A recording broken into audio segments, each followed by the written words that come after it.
Prescription opioid overdoses killed 576 Virginians last year, and Southwest Virginia counties have the highest rates of fatal prescription overdoses in the entire Commonwealth. But it's easy to get lost in the numbers. As the epidemic touches more, we want to give you the stories behind the figures, the faces in our community battling addiction. Tonight we start with a young woman from Northern Virginia seeking treatment right here in Southwest Virginia. This is Annalise Frey, the day she delivered her son Henry. This picture is hanging in her mother's house where Henry now lives. Annalise lost custody of her son because of her years-long battle with heroin. I've never expected this for me, ever. I really didn't. Annalise had a normal childhood growing up in the suburbs of D.C. Her mom, Jan, has a doctorate in education, even specializing in childhood development as a professor at Gallaudet University. We just had, kind of this charmed life in the suburbs. I don't know, she had good schools and she had friends and were very active in the church. Annalise was an only child with educated parents and a sparkling personality. People would remark about how funny she was and, how vibrant, and she was just a great kid. A great kid facing a bright future. I saw myself living in a house with a husband and a couple kids and, going to work. I wanted to be a nurse. So I saw myself as a nurse, and just living the, American dream. Somehow that dream turned into a nightmare that led to Annalise homeless, battling a heroin addiction, and incarcerated. I started using with my boyfriend. Despite what her mother calls a charmed life, Annalise started using opioids at 17. She says in less than a year, her drug of choice turned from pills to heroin. It just snowballed from there, basically.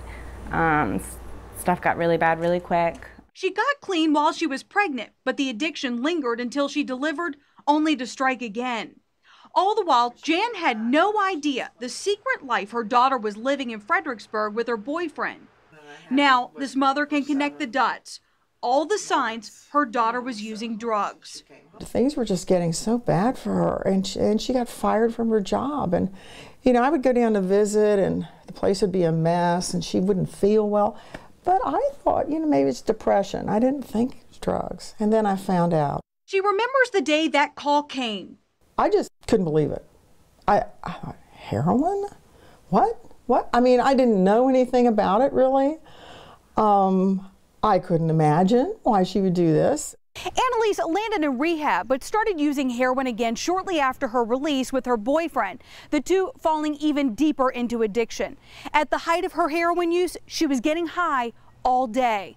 So I woke up, got high, got ready for work, probably did another shot before work, took my son to daycare, dropped him off, went to my job, and I would always have some on me, so I would have some, for halfway through my day at work, just to make sure I could get through the day. It all came crashing down with her arrest.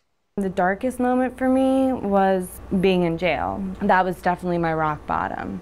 We had a house in downtown Fredericksburg. He had his own company. I was working for an insurance agency, and we became homeless, within a matter of months. We lost our son. After getting out of jail and learning she was pregnant again, Annalise landed here at Bethany Hall in Roanoke. I'm just grateful to be here and grateful to have this, chance at a new life for me. So. While she's getting help, her mom, Jan, is giving help. Jan was inspired by another parent of an addict and started volunteering at a local day clinic in her hometown in northern West Virginia, helping people kick their addiction. I feel like I help the people that I meet, and I treat them with respect. I hope that that's what happens to my daughter. Annalise says she's in good hands here at Bethany Hall, working to fix herself one day at a time to regain custody of Henry. I hope after her treatment that, it will be successful, and then she can come home and, get back to the business of being Henry's mom, because he loves her and misses her, and she loves him more than anything. The path to heroin addiction for Annalise seemed privileged compared to others here in the program. But around this table, the pain is all the same. I mean, it's just an evil drug. It really takes a hold of you, and it brought me to my knees. I know that.